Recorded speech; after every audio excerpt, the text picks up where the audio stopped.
This video is sponsored by Card Kingdom. You can visit their store by using my referral link in the description below.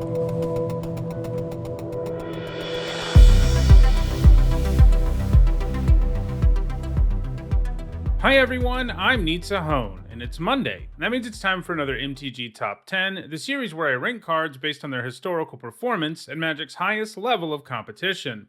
At least that's normally what I do in this series. Sometimes I also like to look at the other end of the spectrum, the absolute worst cards ever printed. Over the last few weeks, I've done top 10s on the worst white and blue cards, and I'm planning on making my way through each of the colors, and that means that today we're continuing with a look at the worst black cards ever. My worst lists aren't entirely determined by data, the way my MTG top 10s that look at good cards are. Ultimately, the cards on this list and the order in which they appear is based on my own opinion, but I do use a little bit of data in making my selections. A card can appear on this list if it has ever top 8'd a major Magic event, or if it's widely played in EDH. For EDH data, I use EDHREC, which has a massive database of EDH decks. Before we jump into the list, I do want to say that if you've been enjoying my content, you should subscribe. About half of my audience is unsubscribed, so if that's you, consider hitting that subscribe button. I would really appreciate it. Alright, without further ado, let's start talking about the 10 worst black cards ever printed. At number 10, I've got Murk Dwellers. This starts out as a 4-mana 2/2, and it certainly doesn't do enough to overcome that terrible stat line. The upside it has is that if it goes unblocked, it becomes a 4/2. This of course means that it can easily be blocked and traded with by much cheaper creatures, and it can be stonewalled by anything that has 3 or more toughness. You're basically never going to be in a situation where attacking with this goes the way you want it to. Most of the time, this is just going to feel like a vanilla 4-mana 2/2, and that's awful. At number 9, I've got One With Nothing. Anytime I talk about how terrible this card is, it is surprisingly contentious. This card has a ton of defenders, and I'll never really understand why. This lets you pay 1 black mana to discard your entire hand, and that's it. Yeah, you don't get any sort of additional effect. That's terrible, and there really isn't an argument to be had that it isn't. But because I've heard many of these arguments over the years, I'll address them anyway. And I think it needs addressing because over 200 people are playing with One With Nothing in their EDH decks. One of these arguments is that people used to sideboard One With Nothing when the Owling Mine deck was a thing in the Standard of 2006. And yeah, if there was ever a deck that One With Nothing was good against, that was the one, since it was a deck that was all about making you draw a bunch of cards and keeping you from playing anything so that Ebony Owl Netsuke would quickly damage you. However, no deck running this ridiculous sideboard plan ever placed anywhere near the top of the event. It's true, people did sideboard the card, but the more experienced players weren't doing it, and neither were the ones putting up good records at events where Owling Mine was played. It made a lot more sense to go with artifact destruction or with an aggressive strategy, because if you thought the Ebony Owl Netsuke deck was going to be a big problem, it didn't fare well against aggro decks, and that's what the more experienced players did. You won't find One With Nothing in any deck that did well at a major event in Magic. So that's the first argument. The other argument you hear is that what One With Nothing does is good in conjunction with cards that have Madness or Flashback or insert other graveyard mechanic here. And sure, yes, if you're discarding your hand and you can get some value out of what you discard, that's good. However, there are so many other effects in the game that let you discard cards for an actual effect of some kind, and they also aren't nearly as narrow as One With Nothing is. Even if we just stick to black and colorless cards that cost 1 mana or less, you can discard your entire hand with Putrid Imp or Lion's Eye Diamond. If we go outside of black but stick to 1 mana cards, there's also Firestorm, provided there's enough targets, Tireless Tribe, Rites of Initiation, and Sacred Rites. Those are just the cards that cost 0 or 1 mana that let you discard your hand. Those are the cards that can do the same thing as One With Nothing for the same amount of mana, only they mostly do it better. In addition to that, in black, there are plenty of 2-mana ways to discard your whole hand that are similarly more useful than One With Nothing, and of course many more at the higher mana values. In addition to all that, there are also a ton of 1-mana or cheaper cards that let you draw and discard numerous cards, even if it's not quite your entire hand. But they can do something very similar for you in terms of synergy without the massive downside One With Nothing has. Being able to choose only a few cards to discard is going to be way better than discarding your whole hand most of the time anyway. I mean, there are decks in Legacy and Vintage that like to discard their entire hand, and even they don't run One With Nothing. They'd rather play cards like the Imp and the Diamond, and there's a reason for that. They actually give you some value for discarding the cards. One With Nothing doesn't.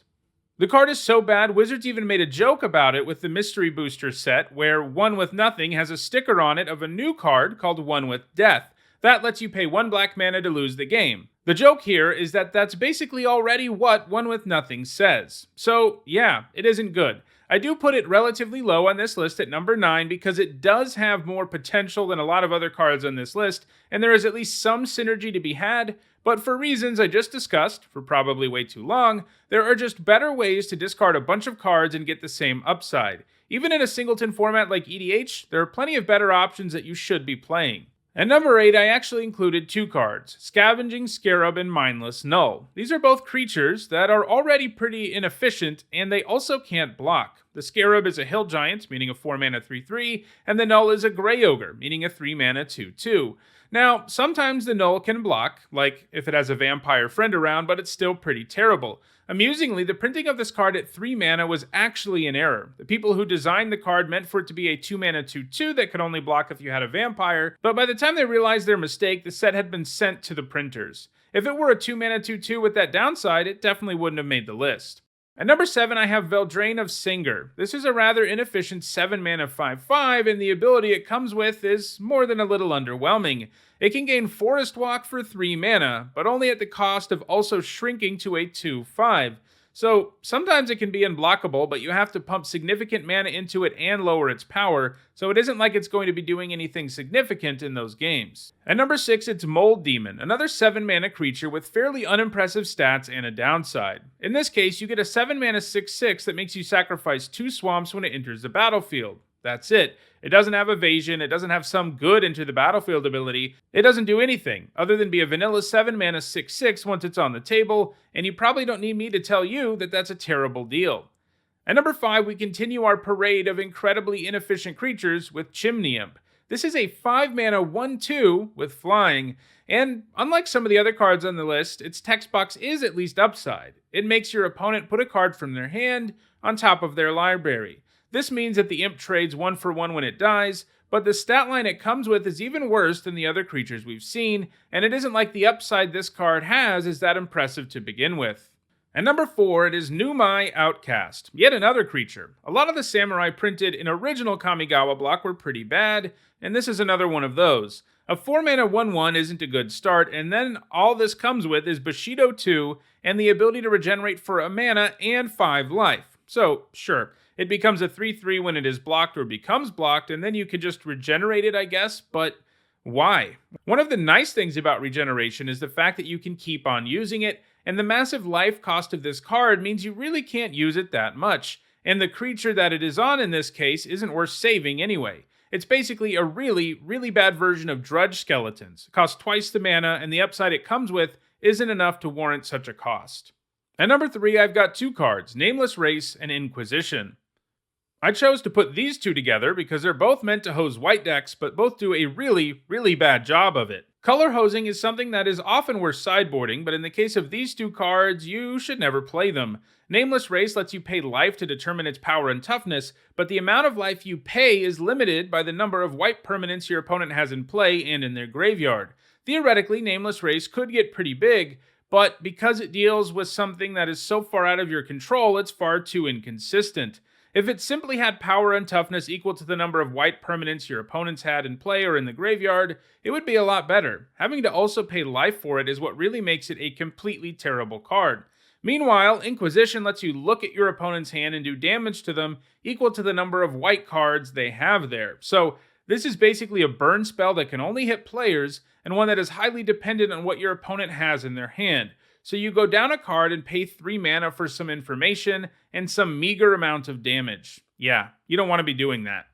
At number 2, it is Quagmire. If you watch the other videos on the worst cards in each color, this probably doesn't surprise you. There is a whole cycle of anti-landwalk cards in Legends, and they are all one of the worst cards ever printed in their respective color. This is because the effect they have is too narrow. There just isn't that much landwalk around, so turning off Mountain Walk is basically never going to be worth it.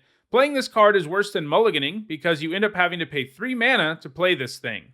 And at number 1, it is Fatal Mutation. This is a card that's meant to hate on the morph mechanic, I guess. The top 3 cards on this list all attempt to hose something, and the thing that they hate on is far too narrow, like Swamp Walk, or in the case of Nameless Race and Inquisition, they don't even do a good job of hosing what they're meant to. With Fatal Mutation, both of these are true. Morph is a pretty narrow ability, and it doesn't even do a good job against it. The idea here is that you put this on a morph creature to keep it from turning face up, because if it does, it will die. But that means, at best, you're paying 1 black mana for a card that isn't even really removal. After all, your opponent still has a 2/2 that can attack and block. And what really puts the nail in the coffin for Fatal Mutation is the fact that it still allows the creature to turn face up before it dies. This is a problem because the best morph creatures have abilities that trigger when they turn face up, and these abilities usually give your opponent something pretty nice. Those abilities will still trigger before the creature dies, so Fatal Mutation makes morph creatures a little bit worse, but between morph not being on a whole bunch of cards and the fact that it doesn't even really trade 1-for-1 makes it the worst black card we've ever seen. So those are my picks for the 10 worst black cards in the history of Magic. If you want to own any of these cards for some reason, you can look in the description and find a direct Card Kingdom link for each of them. If you enjoyed this video, please like it and share it so that others can enjoy it too. If you want to make sure you catch future MTG Top 10s, don't forget to subscribe and turn on notifications. If you want to catch up on past MTG Top 10s, including a whole bunch on the worst cards in the game, you should see the playlist on your screen shortly. And lastly, if you want to go the extra mile in supporting the channel, you can on Patreon. Thanks for watching.